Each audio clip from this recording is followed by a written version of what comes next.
नमस्कार, मैं हूं हरगुन कौर और कोरोना स्पेशल में आपका स्वागत है। पश्चिम बंगाल की मुख्यमंत्री ममता बनर्जी ने प्रधानमंत्री नरेंद्र मोदी द्वारा घोषित 20 लाख करोड़ रुपए के आर्थिक पैकेज को देश की जनता के साथ धोखा बताया है।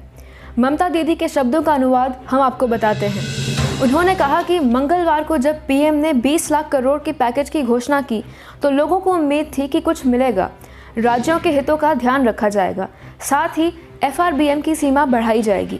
लेकिन वित्त मंत्री की घोषणाओं के बाद पता चला कि सभी छले गए हैं।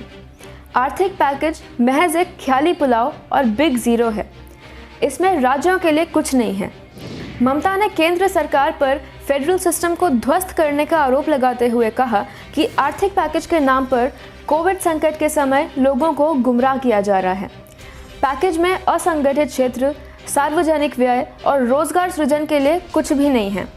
राज्यों को आर्थिक व राजनीतिक रूप से नष्ट करने की कोशिश की जा रही है। मुख्यमंत्री ने एक बार फिर कहा कि केंद्र के पास जो हमारा 52,000 करोड़ रुपया बाकी है वो भी नहीं दे रहा है। कोविड संकट के लिए एक भी पैसा केंद्र ने नहीं दिया, सब कुछ राज्य को ही करना पड़ रहा है। वहीं राज्य के वित्त मंत्री अमित मित्रा ने कहा कि 20 लाख करोड़ रुपए में से 10 लाख करोड़ की योजनाएं पहले से ही चल रही हैं। दूसरी ओर ममता के इस बयान पर प्रदेश भाजपा अध्यक्ष व सांसद दिलीप घोष ने कटाक्ष करते हुए कहा कि केंद्र ने सीधे ममता के हाथ में पैसे नहीं दिया, इसीलिए वो बौखलाई हुई है क्योंकि उन्हें कट मनी यानी कमीशन नहीं मिल पाएगा। हालांकि केंद्र सरकार और पश्चिम बंगाल सरकार के बीच ये तनातनी कोई नई बात नहीं है। प्रदेश में भाजपा के बढ़ते रसूख से ममता दीदी राजनीतिक जमीन खिसकती साफ देख रही हैं। आए दिन भाजपा टीएमसी पर पॉलिटिकल किलिंग्स, बांग्लादेशी घुसपैठियों द्वारा डेमोग्राफिक चेंज और अवैध वसूली यानी तोलेबाजी का आरोप लगाती रहती है। पिछले 5 सालों में बंगाल भाजपा ने नंबर 4 की पार्टी से उठकर मुख्य विपक्ष की भूमिका में आ ममता दीदी के साम्राज्य को सीधा चुनौती दी है। 2019 लोकसभा चुनाव में भाजपा ने 2 से 18 सीटों का सफर तय कर 2021 विधानसभा चुनाव का डेमो दे दिया था। इसके बाद से ममता दीदी ने हर मोर्चे पर सरकार विरोध का झंडा बुलंद कर दिया। अभी पिछले दिनों खबर आई थी कि प्रवासी मजदूरों को ट्रेन से घर पहुंचाने में ममता दीदी ना तो केंद्र की मदद कर रही हैं और ना ही ट्रेन को राज्य में घुसने की अनुमति दे रही हैं। इसे लेकर गृह मंत्री अमित शाह ने ममता बनर्जी को पत्र भी लिखा था।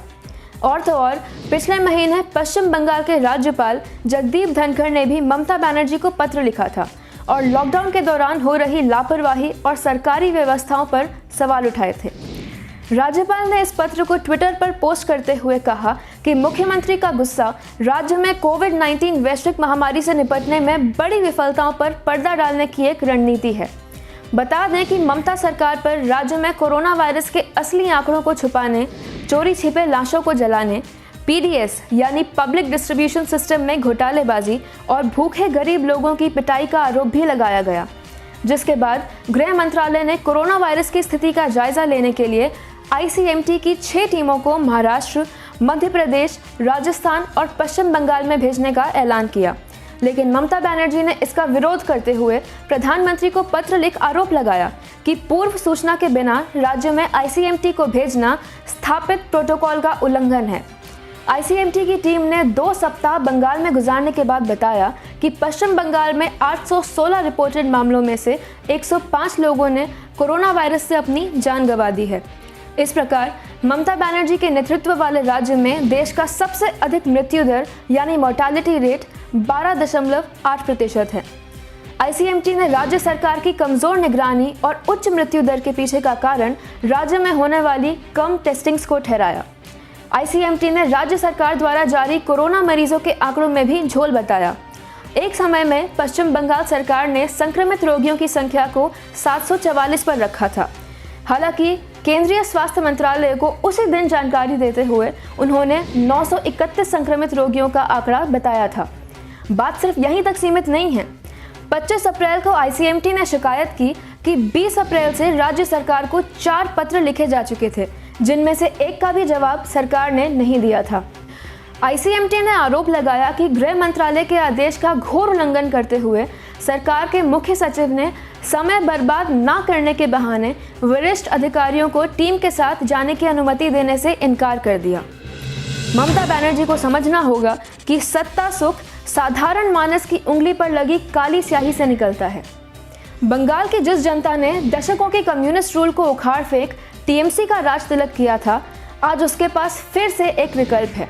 वो विकल्प जिसका वोट प्रतिशत बंगाल की जनता ने 3 वर्षों में 10 से बढ़ाकर 40% कर दिया। हम कहते हैं कि ममता दीदी को सियासत करनी चाहिए, लेकिन वो सियासत बंगाल की जनता के सुख के लिए, स्वास्थ्य के लिए हो, ना कि पॉलिटिकल वेंडेटा के लिए। आज के लिए बस इतना ही। अन्य खबरों के लिए बने रहिए हमारे साथ द फोर्थ पिलर पर। धन्यवाद।